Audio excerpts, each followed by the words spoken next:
कपूरगौरं करुणावतारं संसारसारं भुजगेन्द्रहारं सदा वसंतं हृदयारविंदे भवं भवानी सहितं नमामि। शिवजी की बारात काम दहन के पश्चात ब्रह्मा जी के साथ सभी देवता भगवान शिव के पास आए। उन्होंने शिव जी की प्रशंसा करते हुए उनकी स्तुति की। भगवान शिव ने देवताओं से पूछा, देवताओं, तुम्हारे आगमन का क्या कारण है? देवताओं ने कहा, प्रभु, आपने कामदेव को भस्म कर रति को वरदान दिया। यह बड़ा अच्छा किया। दंड देकर कृपा करना आपका सहज स्वभाव है। भगवती पार्वती ने आपको पति रूप में प्राप्त करने के लिए कठोर तप किया है। अब आप हम देवताओं की विनती सुनकर पार्वती जी को पत्नी रूप में स्वीकार करें तथा संसार को ऐसा पुत्र दें जिससे तारकासुर के अत्याचार से जगत का उद्धार हो। भगवान शिव ने विवाह करना स्वीकार कर लिया। सप्तऋषियों ने उनके आदेश से हिमवान के घर जाकर सारा समाचार कह सुनाया। हिमवान परम प्रसन्न हुए। उन्होंने शंभु शुभ दिन का विचार कर लग्न पत्रिका सप्तऋषियों को सौंप दी। सप्तऋषियों ने यह पत्रिका ब्रह्मा जी को दी। चारों तरफ आनंद छा गया। आकाश से फूलों की वर्षा होने लगी। नाना प्रकार के बाजे बजने लगे। दसों दिशाओं में मंगल कलश सजा दिए गए। भगवान शिव के आदेश से देवर्षि नारद ने संपूर्ण देवताओं को निमंत्रण दिया। भगवान विष्णु के साथ संपूर्ण देवता नाना वाहनों पर सवार होकर कैलाश आए। ब्रह्मा जी ने विधि पूर्वक मंडप स्थापन, नंदी मुख श्राद्ध आदि के साथ मांगलिक कृत्य शिवजी से संपन्न करवाए। शिवगणों ने नाना प्रकार से भगवान शिव का श्रृंगार किया। तदंतर ब्राह्मणों को आगे करके महादेव ने प्रसन्नतापूर्वक कैलाश से प्रस्थान किया। भगवान शंभु ने नंदी आदि गणों को अपने साथ हिमाचलपुरी चलने की आज्ञा देते हुए कहा, तुम लोग थोड़े से गणों को यहाँ रखकर शेष सभी मेरे साथ हिमवान के नगर चलो। भगवान भूत भावन का आदेश मिलते ही नंदी तथा वीरभद्र आदि गणराज असंख्य कोटि गणों तथा भूतों को साथ लेकर चले। उसी समय चंडी देवी भी रुद्र देवी की बहन बनकर खूब उत्सव मनाती हुई आ पहुँची। उनका वाहन प्रेत था। वे अपने सिर पर जल से भरा हुआ सोने का कलश लिए चल रही थी। भेरियों की गड़गड़ाहट और शंखों के गंभीर नाद से तीनों लोग गूंज उठे। देवता लोग शिवगणों के पीछे पीछे उत्साहपूर्वक चल रहे थे। समस्त सिद्धियां और लोकपाल आदि भी देवताओं के साथ थे।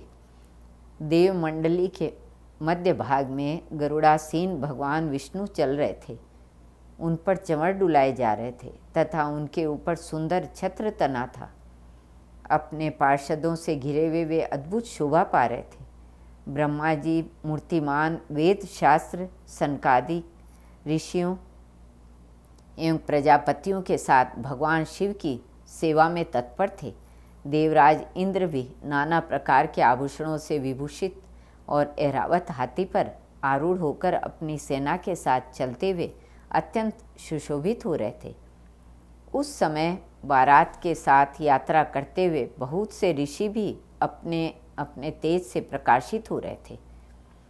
सबके मन में शिवजी का विवाह देखने की प्रबल उत्कंठा थी। डाकिनी, शाकिनी, यातुधान, भूत, प्रेत और बेताल आदि तथा श्रेष्ठ गंधर्व सब के सब नाचते गाते हुए चल रहे थे। संपूर्ण मातृकाएँ, देवकन्याएँ, देवांगनाएँ आदि भी शंकर जी के विवाह में सम्मिलित होने के लिए बड़ी प्रसन्नता से चल रही थी। सबके बीच में वृषभ पर सवार भगवान महादेव अद्भुत शोभा पा रहे थे। इस प्रकार अनेक प्रकार से आनंद मनाती हुई यह विचित्र बारात हिमवान के नगर के समीप पहुंची। नगर के निकट पहुंचकर भगवान शिव ने देवर्षि नारद को हिमाचल के घर भेजा। उन्होंने हिमाचल को बारात के आगमन की सूचना दी। हिमवान ने जब यह सुना कि सर्वव्यापी शिव मेरे नगर के निकट आ पहुँचे हैं, तब उनकी प्रसन्नता का ठिकाना न रहा। बहुत सा सामान एकत्र करके तथा ब्राह्मणों एवं पर्वतों को साथ लेकर वे भगवान सदाशिव की अगवानी करने चले। वृषभारूढ़ भगवान शिव का दर्शन कर हिमवान धन्य हो गए। करोड़ों कामदेवों की छवि को मलिन करने वाले महेश्वर की शोभा अद्भुत थी। उनके दिव्य अंगों के प्रकाश से संपूर्ण दिशाएं प्रकाशित हो रही थी।